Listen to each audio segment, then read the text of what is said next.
Religion के पीछे क्यों लठ लेके पड़े हुए हो? इससे सारा साबित है एजेंडा ही कुछ नहीं तुम्हारे पास। इन एमपीओ की तनख्वाह रोक देनी चाहिए कि तुम्हारी तनख्वाह यहाँ दो।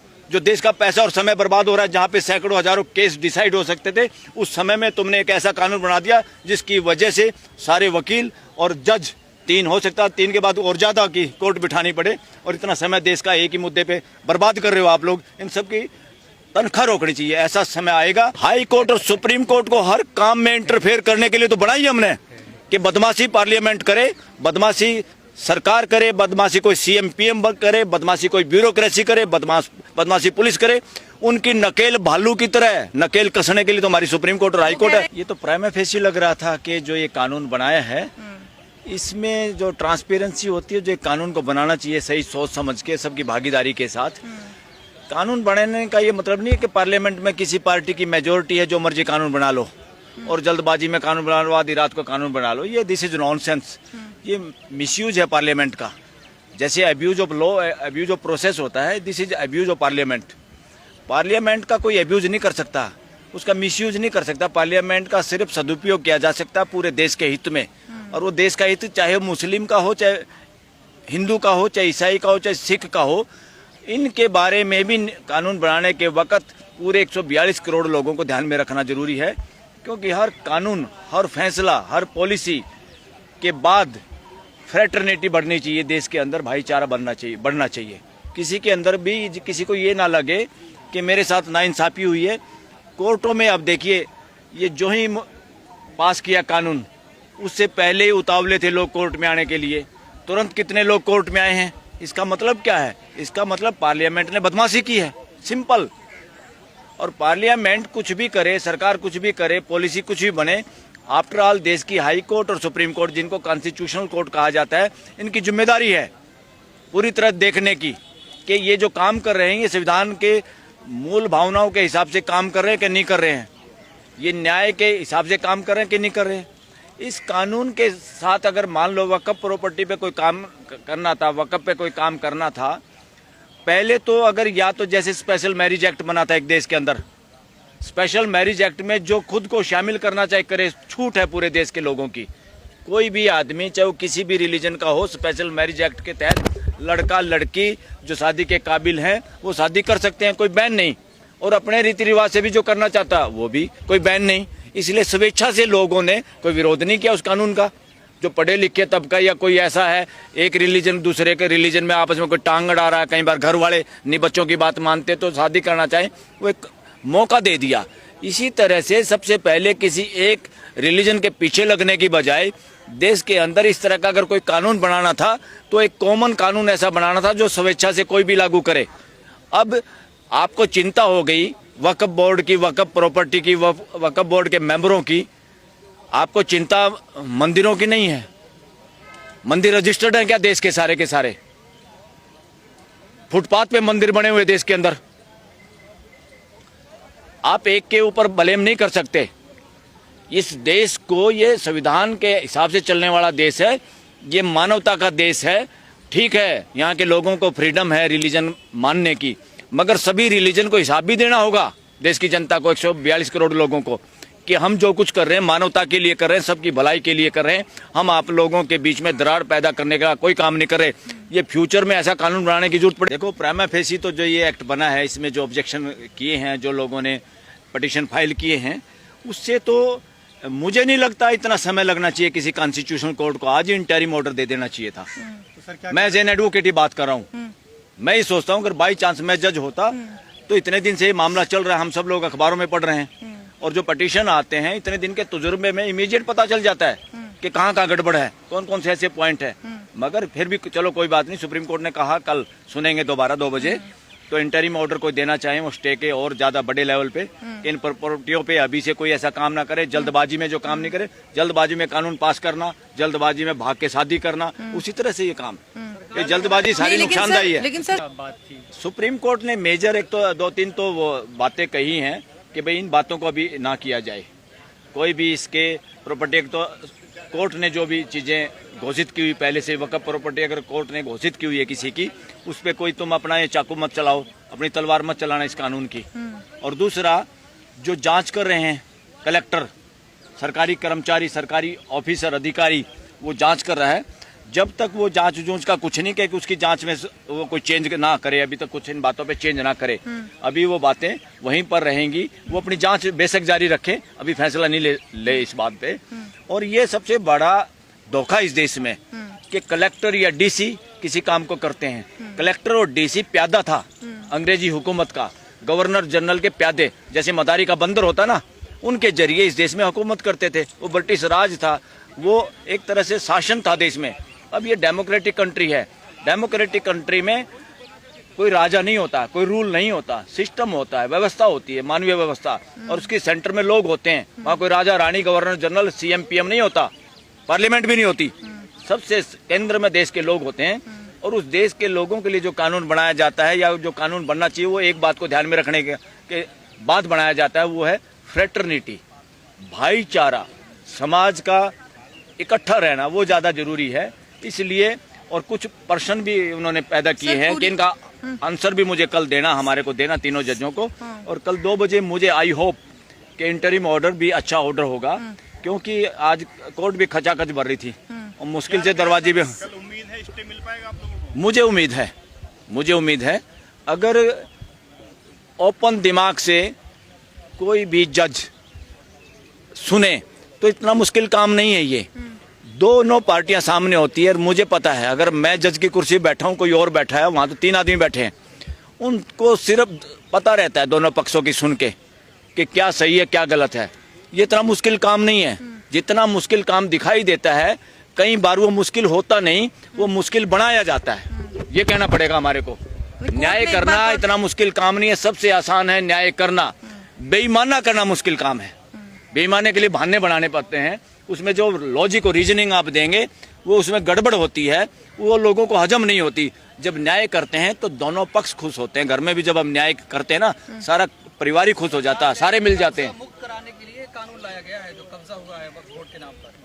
देखिए, वक्फ बोर्ड पे कब्जा, वक्फ की कौन सी जमीन है, बाई यूजर है, 5 साल तक मुसलमान होना जरूरी है, ये नॉनसेंस बातें हैं। अरे इस देश का कोई भी आदमी, मैं हिंदू हूं, मैं देना चाहता हूं, बताओ। अगर आज मेरी मर्जी है और मुझे लगता है इन मेरे भाई मुसलमानों के पास ये चाहते हैं कोई मस्जिद और इनके पास जमीन नहीं है और मेरे पास जमीन है, मैं आधा एकड़ या 200 गज 400 गज देना चाहता हूं, तो कौन है मुझे रोकने वाला? ये नॉनसेंस है, ये बदमाशी है, गुंडागर्दी, ये नहीं चलेगी, ये देश में चलेगी नहीं। चलाने की कोशिश है, वो वापस फायदे भी गिनवाए जाएंगे। और ज्यादातर सरकार की तरफ से बहुत बार कोर्ट के अंदर वकीलों की एक ही ड्यूटी है, कोर्ट की मदद करना, ताकि कोर्ट एविडेंस के आधार पे और कानून के हिसाब से फैसला कर पाए। जो कोर्ट में गुमराह करने की कोशिश करते हैं, असंवैधानिक काम है, वो बदमाशी है, कोई भी वकील करे उसको, और उसकी इजाजत नहीं होनी चाहिए। मगर फिर भी वो तो अपनी तरफ से रखेंगे, उनको पूरी छूट रखनी चाहिए। मंत्री सदन में खड़े हुए कह रहे थे पार्लियामेंट कानून बनाया, पूरे देश को मानना होगा ये कानून। नहीं, किसी के बाप की पार्लियामेंट है क्या? गृह मंत्री के बाप की पार्लियामेंट है क्या? या जो पार्लियामेंटेरियन बैठे हैं उनके बाप की पार्लियामेंट है क्या? ये इस देश की पार्लियामेंट है। पीपल आर सुप्रीम, देश के लोग सुप्रीम हैं। वहाँ संख्या में एक आदमी ज्यादा हो गया, एमएलए एमपी बन गया, एक आदमी ज्यादा हो गया, प्राइम मिनिस्टर बन गया, सीएम बन गया, या एक एमपी ज्यादा हो गया और कानून पास कर लिया, उसका ये मतलब नहीं अब देश को रौंद के चलोगे। डेमोक्रेसी नहीं चलता, ये वहाँ चलता है राजशाही में, तानाशाही में। इस देश में ना राजशाही है ना तानाशाही, जिसको हम दफन कर चुके हैं। 1950 में इस देश में संविधान लागू हुआ। संविधान लागू होने के बाद यहाँ मानवीयता का वो है, मानवता का देश है ये। सभी रिलीजन को अब ये भी सोचना होगा, और देश की युवा पीढ़ी जो जिस रिलीजन से है, कोई दिक्कत नहीं है, सारे रिलीजन हमारे हैं, उनकी अच्छी बातें हम सबको स्वीकार करनी होगी और मिलजुल के हम सबका ऑडिट करना होगा। रिलीजियस ठेकेदारों का भी, जो इस देश को जैसे पॉलिटिशियन बांटते हैं, बहुत सारे रिलीजियस ठेकेदार भी देश को बांटना चाहते हैं अपनी गद्दियां महफूज करने के लिए। परिवार दर परिवार, मैं मर गया मेरा बेटा, उसके बाद मेरा बेटा, मैं एमएलए हूं तो मैं मर जाऊं जो मेरा बेटा। इसी तरह से रिलीजियस ठिकानों पे भी इस देश के पूरा समाज जहाँ खिलाफ होता वो हर उसमें है। ये जो हम हिंदुओं में भी मंदिर है ना, वहाँ भी पीढ़ी दर पीढ़ी एक मर जाए, उसके बच्चे उसके मर जाए, किसी भी मंदिर में उन्हीं के वो पुजारी होते हैं। ये सारा का सारा गलत है, ये अनडेमोक्रेटिक है, अमानवीय है। इसको हर रिलीजन में बदलने की जरूरत है। मेरे को लगता है देश की युवा पीढ़ी, वो किसी भी रिलीजन की हो, वो सारे के सारे साइंटिफिक टेम्पर वाले हैं। वो सही बातों को मानने में 1 मिनट नहीं लगाते और गलत बात में विरोध करना या एक दूसरे के साथ देने में भी मिनट नहीं लगाते। सर, अभी भी देश के युवा, इवन हिंदू, वो भी उन सब गलत बातों के विरोध में है। जो वक्फ कानून के अंदर जानबूझ के थोपने की कोशिश है। इसलिए मेजोरिटी रियल हिंदू सब अन्याय के खिलाफ है। पर सर मामला अभी भी 50-50 है, केंद्र के पास पूरा समय है, वो अपनी दलीलें पेश कर सकते हैं। मैं तो ये कह रहा हूँ, केंद्र इस देश का समय बर्बाद करने के लिए है क्या? पार्लियामेंट इस देश का समय बर्बाद करने के लिए है। ये पार्लियामेंट के भी इन एमपीओ की तनख्वाह से पैसे काटने चाहिए।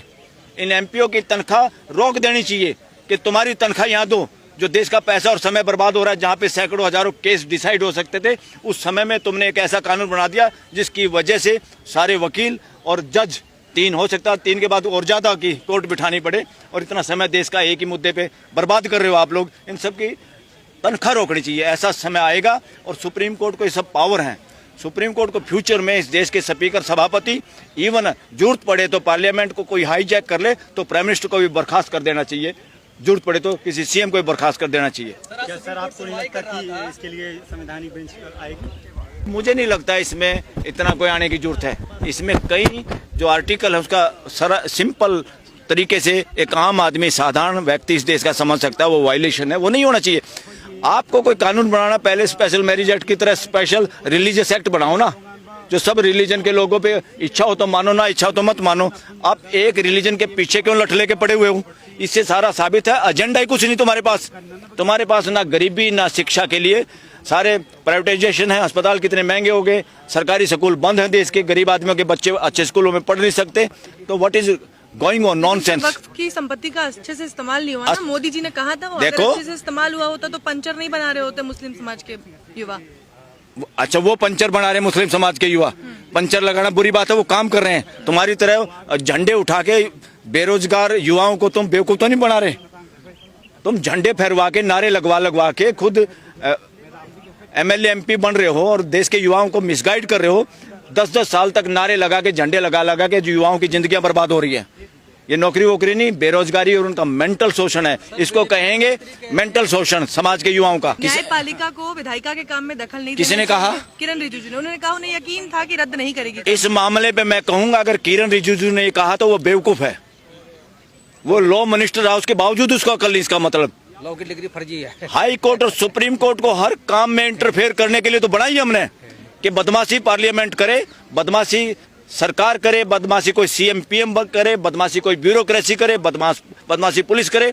उनकी नकेल भालू की तरह नकेल कसने के लिए तो हमारी सुप्रीम कोर्ट और हाई कोर्ट है। और क्या फिर हम भी अगर न्यायपालिका के कामों में दखल देने लगे, विधायिका अगर दखल देने लगी तो ठीक नहीं होगा ना। वो कैसे दे सकते हैं? सुप्रीम कोर्ट के फैसले अगर उनको अच्छे ना लगे हो, पार्लियामेंट में दोबारा कानून बना लो। मगर वो सुप्रीम कोर्ट की नकेल नहीं कर सकते। सुप्रीम कोर्ट उनकी नकेल कर सकती, इसीलिए तो सुप्रीम कोर्ट है, न्यायालय बनाया इसलिए है। ऐसे अपने आप को राजा या तानाशाह या अपने आप को जन नेता मानने वाले जो लोग हैं, इस तरह की भाषा बोलते हैं ना, इनको एबीसी नहीं पता संविधान की। ये सारे के सारे शासन मानसिकता के लोग हैं। ये डेमोक्रेसी पे कब्जा किए हुए हैं। ये शासन मानसिकता इनकी राजशाही की है। डेमोक्रेसी में इस तरह की भाषा कोई किरण रिजिजू जी बोल नहीं सकता, कोई भी। क्या लगता है विपक्ष को बड़ी जीत मिली है जो कानून आया था? इसमें विपक्ष की जीत मत करो। ये नो नहीं, ये न्याय की जीत है, न्याय की। इसमें क्या विपक्ष और क्या वो, या पक्ष विपक्ष कुछ नहीं है। इस देश के लोगों की और न्याय की जीत है। और न्याय पूरे देश की जीत होती है। न्याय पूरे देश की जीत होती है। एक आदमी को न्याय मिलता है, पूरे देश को न्याय मिलता है। एक आदमी को न्याय मिलता है, पूरे देश के साथ अन्याय होता है। एक रिलीजन के साथ न्याय होता है तो सब रिलीजन के साथ न्याय होता है। एक के साथ अगर अन्याय हो रहा है मुस्लिम समाज के साथ, कोई अपने आप को ये ठेकेदार समझे कि मैं हिंदू और मुसलमानों का इलाज मैंने कर दिया, ऐसे ही तो बेहुदा लोगों को शिक्षित करना, इनसे तो देश को बचाना। असली आतंकवादी मानसिकता तो यही है। सर आप इसे न्याय कह रहे हैं, लेकिन इसे न्याय कहना अभी ज्यादा जल्दबाजी किसको? नहीं होगी? इस मामले पर आप कह रहे हैं कि न्याय मिल गया है विपक्ष। अरे न्याय इसलिए मिला, न्याय का मतलब क्या है? संविधान की जो मूल भावना है, आप कैसे कर सकते हो? आप अगर इतने अपने आप को बना रहे हो, हिंदू राष्ट्र के ठेकेदार बनते हो और मेजोरिटी के ठेकेदार हो, मेजोरिटी हम जो मर्जी कानून बना सकते हैं, तो डेमोक्रेसी मेजोरिटी का नाम नहीं होता। डेमोक्रेसी सबकी सुनने का नाम होता है। घर में डेमोक्रेसी क्या होती है? हम सबसे छोटे बच्चे से पूछ के बोलो सब्जी क्या खानी है। हम कोई वोटिंग करते हैं क्या? रोज लठ बजता क्या हमारे घर में? तो डेमोक्रेसी सबकी सुनने की और सच्ची बात को मानने की, चाहे वो छोटा बच्चा कहे, उसका नाम है डेमोक्रेसी।